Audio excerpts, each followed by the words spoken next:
l'objet des radeaux végétalisés, c'est d'avoir en fait des radeaux qui sont au bord de l'eau, le long des quais ou par exemple des rivières. Et sur ces radeaux, il y a des plantes. Donc ces plantes ont plusieurs rôles, à la fois diminuer le CO2, donc ils font un peu comme ils ont le même rôle qu'un espace vert, diminuer aussi la température dans les villes. Et la particularité aussi, c'est que les racines de ces plantes sont immergées dans l'eau, ce qui permet de à la fois filtrer et de purifier l'eau, mais aussi de recréer un espace protégé et qui permet en fait à la faune et la flore de revenir.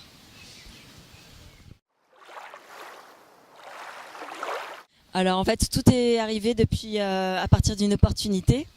Il y a à peu près 1 an et demi, j'ai vu un appel à projet lancé par la ville de Paris à travers les budgets participatifs. Et c'est en me promenant pour essayer de trouver des idées de comment est-ce que je pourrais améliorer ma ville que j'ai eu l'idée de pourquoi pas essayer d'améliorer la qualité de l'eau, notamment en passant par les plantes. Et c'est en me promenant sur le canal Saint-Martin que je me suis dit pourquoi pas l'installer à cet endroit-là. C'est, je dirais, un mélange de mon intérêt en fait pour l'environnement et l'écologie depuis toujours. Et j'avais entendu parler de plusieurs démarches où on utilisait plantes pour pouvoir purifier l'eau. Donc par exemple, il y a à la fois les eaux usées où on utilise des plantes pour pouvoir purifier les eaux usées, mais aussi ce que souvent le grand public connaît mieux, ce sont les piscines naturelles où on utilise aussi cette méthode des plantes pour pouvoir purifier l'eau. Oui, ça peut être aussi utilisé sur une rivière. Alors bien sûr, tout dépend du courant, du débit de l'eau. Voilà, il y a plusieurs facteurs à prendre en compte, mais en effet, c'est un projet qui peut être duplicable à la fois sur des rivières comme sur des canaux et d'ailleurs aussi sur des lacs. Donc il y a plusieurs possibilités et finalement, ça peut être réplicable dans d'autres villes, que ce soit en France ou ailleurs.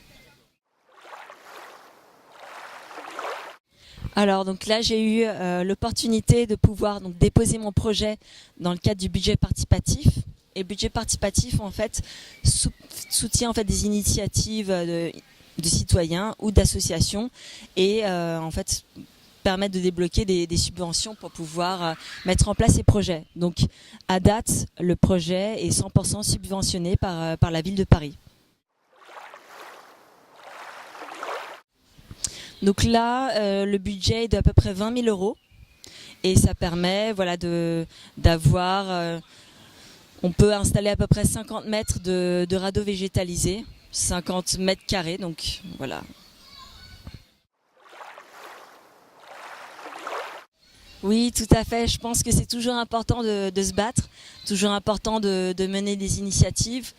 Il ne faut pas être défaitiste et se dire que l'avenir de la planète voilà, s'arrête. Donc non, en effet, je pense qu'il y a vraiment toujours des choses à faire et c'est vrai que c'est un désir de ma part d'essayer d'améliorer les lieux dans lesquels on habite.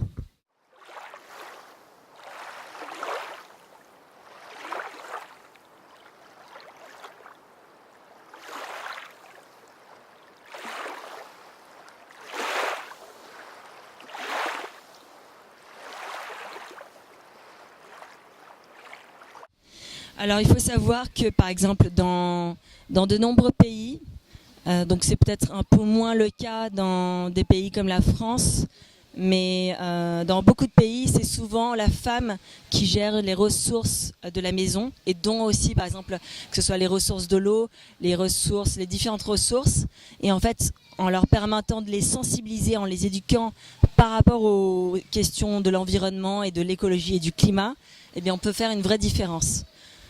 Dans notre cas ici, il y a aussi, je pense, cette dimension du fait que peut-être que les femmes ont un peu plus cette sensibilité de protectrice, de pouvoir préserver les choses. Mais voilà, je pense que tout le monde, hommes et femmes, doivent contribuer, bien sûr, à cet effort commun.